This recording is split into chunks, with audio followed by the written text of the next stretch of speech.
Il est des récits qui ne sont pas faits d'encre et de papier, mais de la substance même de nos vies. Ce ne sont pas des divertissements pour l'esprit, mais des baumes pour le cœur. Des chants silencieux qui attendent le moment juste pour se révéler à nous, non pas par hasard, mais par nécessité. L'alchimiste de Paulo Coelho est de cette étoffe-là. Il est venu murmurer à des millions d'âmes une vérité que nous portons tous en nous, souvent oubliée, souvent enfouie sous le poids des jours. Cette vérité simple et éclatante, votre vie est une quête sacrée. Et l'univers tout entier, dans son infinie sagesse, conspire à la voir s'accomplir. Pour entendre le chant de ce livre, je vous invite à écouter d'abord le cœur de celui qui l'a écrit. Paulo Coelho n'est pas devenu conteur, il s'est souvenu qu'il l'était. Son existence fut un long pèlerinage sous le soleil d'Espagne. Et chaque pas sur la terre de Compostelle était un mot écrit dans son âme. De ce chemin est né ce livre. Et comme toute chose précieuse, il a d'abord connu le désert. Publié en 1988, il fut d'abord un échec, une parole perdue dans le vent. Rejeté, ignoré, il attendit son heure. Car une vérité ne peut être réduite au silence éternellement. Et le monde, enfin, a entendu. Ne cherchez donc pas dans ces pages un simple roman, ni une guide pour réussir votre vie. Non. Ce que vous y trouverez, c'est une parabole, une carte des étoiles pour l'âme humaine. Alors, dans l'instant qui nous est donné, je vous propose de marcher aux côtés d'un jeune homme nommé Santiago, un berger qui, comme vous, comme moi, avait un trésor, ses brebis, ses certitudes, son ciel familier. Mais une nuit, un rêve est venu frapper à la porte de son âme, un rêve insistant comme une mélodie lointaine, lui parlant d'un trésor enfoui au pied des grandes pyramides. Et ce que nous allons découvrir ensemble, ce n'est pas seulement le chemin qui mène à travers le sable et le vent. C'est le chemin qui mène de la quête d'un or extérieur à la découverte de l'or qui brille au-dedans de soi. Au commencement de tout voyage, il y a un appel, un murmure que seule l'âme peut entendre. Paulo Coelho nomme cet appel la légende personnelle. Mais qu'est-ce que ce mot étrange et merveilleux? Ce n'est pas une ambition que le monde vous impose. Ce n'est pas un désir passager, né de l'envie ou de la vanité. Non, votre légende personnelle, c'est le chant unique que votre cœur est venu chanter sur cette terre. C'est ce rêve d'enfant, pur et lumineux, qui sommeille en vous depuis le premier jour. Avant que le monde vous dise qui vous deviez être, vous saviez déjà qui vous étiez. Voilà votre légende personnelle. Ce n'est pas simplement un but, c'est la seule et unique raison pour laquelle votre âme a choisi de venir au monde. Pour Santiago, notre jeune berger, cette vérité lui fut révélée sur un banc de pierre sous le soleil d'Andalousie. Un vieillard s'assit à ses côtés, un roi déguisé en mendiant, avec dans ses yeux la poussière des étoiles. Il se nommait Melchidédek. Et ce roi lui dit une chose que chaque cœur a besoin d'entendre. Quand vous étiez enfant, tout était clair, tout était possible. Et vous n'aviez pas peur de rêver à tout ce que vous aimeriez faire de votre vie. Mais avec le temps, une force mystérieuse commence à essayer de vous prouver qu'il est impossible de réaliser votre légende personnelle. Cette force mystérieuse, vous la connaissez. C'est la voix du doute. C'est le poids de la peur. Ce sont les regards de ceux qui ont renoncé et qui ne supportent pas que vous osiez encore espérer. Mais pour que le voyage commence, une parole ne suffit pas. Il faut un acte, un engagement.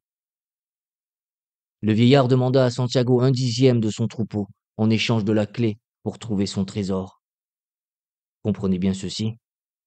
Le vieillard ne voulait pas de ses moutons. Il voulait une part de son passé. Il voulait le poids de sa certitude, le confort de sa vie connue. Car pour aller vers l'inconnu, vous devez d'abord offrir en sacrifice une part de ce qui vous rassure.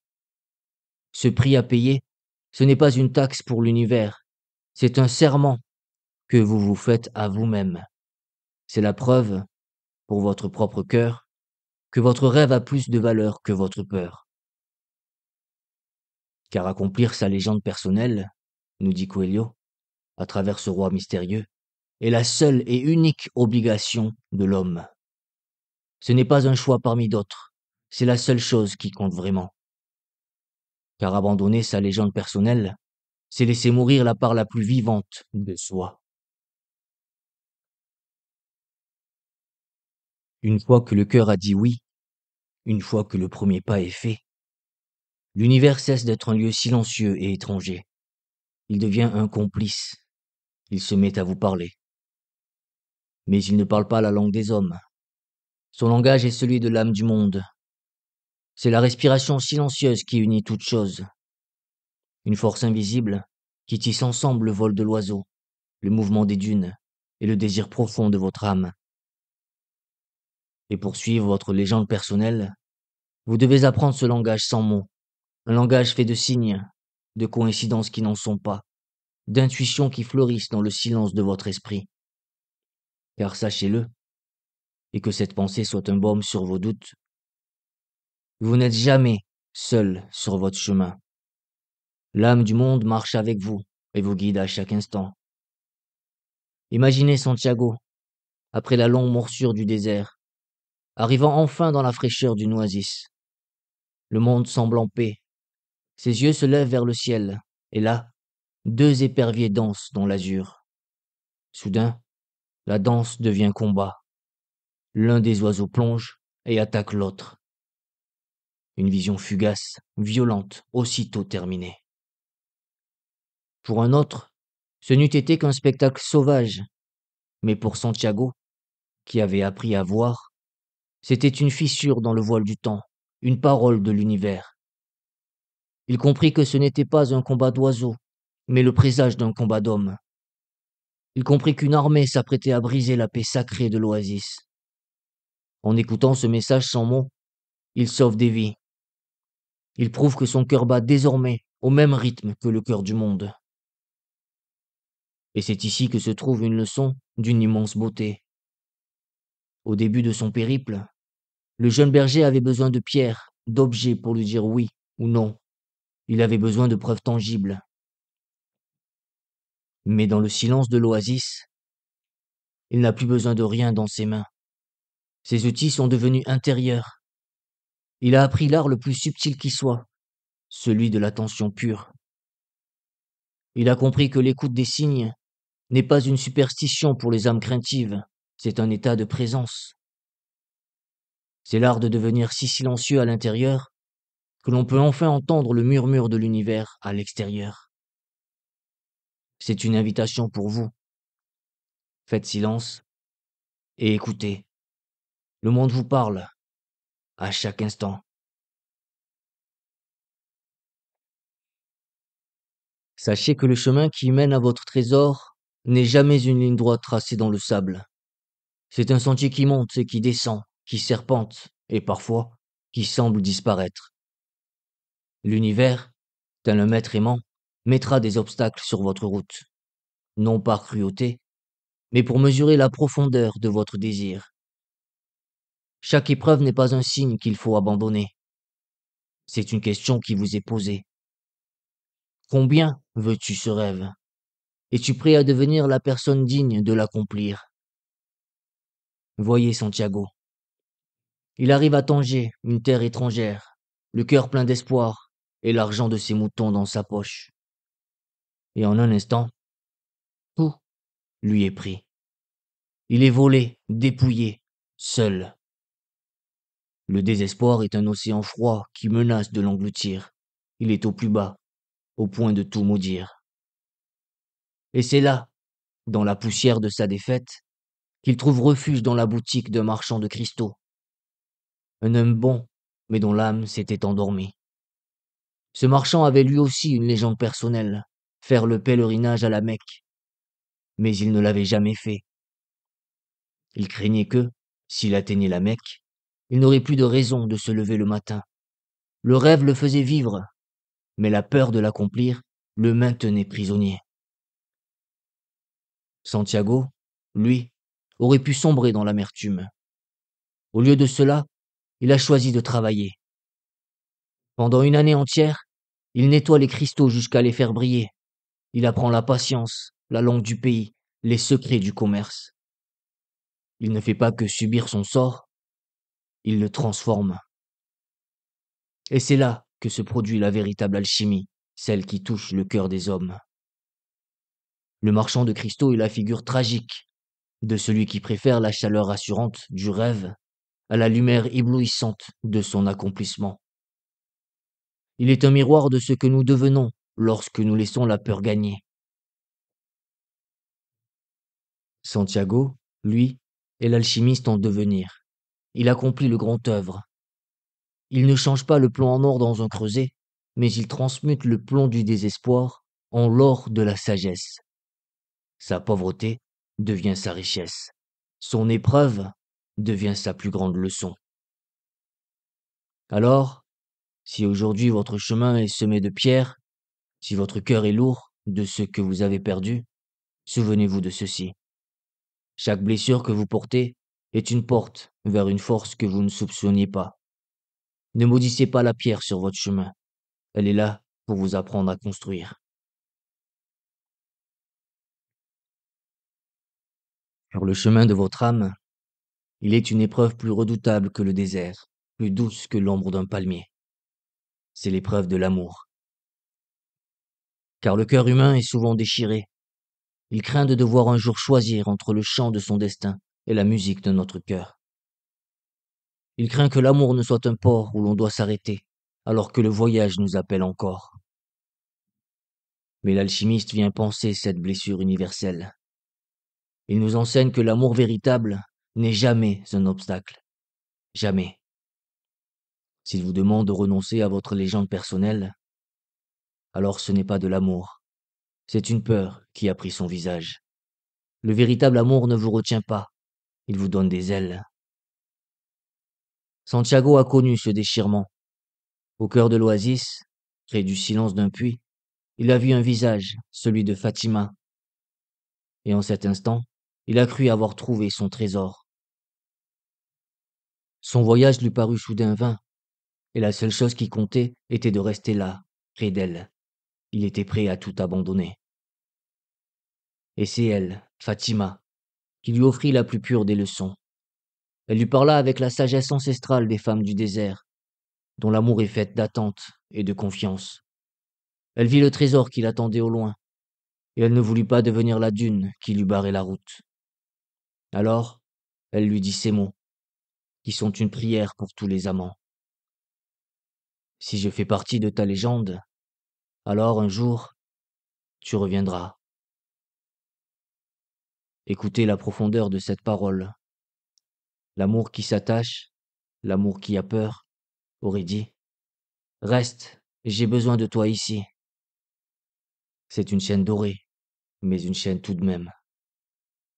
L'amour véritable, celui de Fatima, lui a dit, va, deviens celui que tu dois être, accomplis-toi, et aie confiance. C'est un amour qui libère, qui comprend que le bonheur de l'autre est plus important que la peur de sa propre solitude. C'est une vision de l'amour, non comme une possession, mais comme une participation au destin de l'autre. Il fait confiance à l'âme du monde pour réunir, en leur temps, les cœurs qui sont faits pour battre à l'unisson. Et nous voici au bout du chemin, au pied des pyramides, là où le ciel et le sable se rejoignent dans un silence éternel. Et c'est ici que l'univers vous révèle son plus grand secret, son plus tendre paradoxe. La quête d'un trésor matériel n'a jamais été le but. C'était un prétexte. Un appât divin pour vous faire quitter le port de vos certitudes et vous lancer sur l'océan de votre propre âme. Le but ultime, n'a jamais été l'or que vous trouveriez au bout du chemin, mais l'or que vous deviendrez en le parcourant. Contemplez Santiago. Il arrive enfin. Il ne crie pas victoire. Il creuse le sable avec ses mains blessées sous le regard indifférent des étoiles. Et c'est là, au point culminant de sa quête, que des voleurs le trouvent. Ils le battent, le dépouillent, le laissent pour rien dans le sable froid. Dans un dernier souffle d'espoir, il leur parle de son rêve. Et l'un d'eux, le cœur endurci par une vie sans rêve, se met à rire. Il lui dit qu'il est un fou, que lui aussi, au même endroit, a fait un rêve récurrent. Le rêve d'un trésor caché à des milliers de lieues de là, en Espagne, dans les ruines d'une église abandonnée, sous un sycomore. L'endroit exact d'où Santiago était parti. Comprenez-vous la divine beauté de cette boucle? Le trésor n'était pas au loin, il était toujours là, à la maison. Mais Santiago a dû traverser le monde. Il a dû apprendre le langage des signes. Il a dû transformer le désespoir en sagesse. Il a dû connaître l'amour qui libère et parler au vent. Non pas pour trouver le trésor, mais pour devenir l'homme qui était digne de le voir. Le trésor était invisible pour le jeune berger qui est parti. Il ne pouvait se révéler qu'à l'alchimiste qui est revenu. Le voyage n'a pas changé l'emplacement du trésor. Le voyage a changé les yeux du chercheur. Et c'est alors que la vieille parole prend tout son sens. Là où est ton cœur, là sera ton trésor. Votre trésor n'est pas un lieu sur une carte. C'est l'union parfaite entre votre cœur, enrichi par le voyage, et le lieu où vous vous tenez. Le trésor, c'est l'expérience vécue qui vous permet enfin de reconnaître la richesse qui a toujours été sous vos pieds. Le sable du désert retombe. Le voyage de Santiago s'achève et le nôtre à ses côtés. Que ramenons-nous de ce long périple à travers l'âme? Nous ramenons la certitude qu'il est un chant au fond de chaque être et que notre seule et unique obligation sur cette terre est de le chanter. Nous ramenons le secret du langage silencieux de l'univers, celui qui est écrit dans le vol d'un oiseau et le souffle du vent, n'attendant que notre attention pour se révéler. Nous ramenons la force de regarder la pierre qui nous fait trébucher, non comme une malédiction, mais comme la première pierre de notre temple intérieur. Nous ramenons la vérité que l'amour n'enchaîne jamais, mais qu'il ouvre la cage pour que l'autre puisse voler plus haut vers sa propre lumière. Et par-dessus tout, nous ramenons la plus humble et la plus éblouissante des révélations. Que le trésor n'était pas au bout du chemin, mais dans chaque pas que nous avons fait pour y parvenir. Ne cherchez donc pas dans ce conte une carte qui vous mènerait à un lieu précis. Non, il est une boussole. Et son aiguille ne pointe ni le nord ni le sud. Elle pointe vers le centre de vous-même. Sa magie ne réside pas dans les prodiges, mais dans sa simplicité cristalline. Elle nous rappelle que le miracle n'est pas de parler au vent, mais d'apprendre enfin à écouter le murmure de son propre cœur. Alors, je vous laisse avec cette question, qui n'est pas la mienne, mais celle de votre propre vie. Quel est le chant que vous avez tu? Quel rêve d'enfant repose, endormi, sous la poussière des années, attendant que vous veniez le réveiller? Ne se pourrait-il pas que le trésor que vous cherchiez si loin attende, lui aussi, patiemment, là où tout a commencé, n'attendant que le retour de celui ou celle que le voyage aura fait de vous? Mon voyage avec vous s'achève ici. Puisse cette histoire avoir été pour vous une goutte d'eau fraîche dans le désert de vos certitudes. Et puisse-t-elle, surtout, avoir ravivé en vous le désir d'écouter le murmure de votre propre vent et de commencer, ou de reprendre, la plus grande de toutes les aventures, la vôtre. Merci.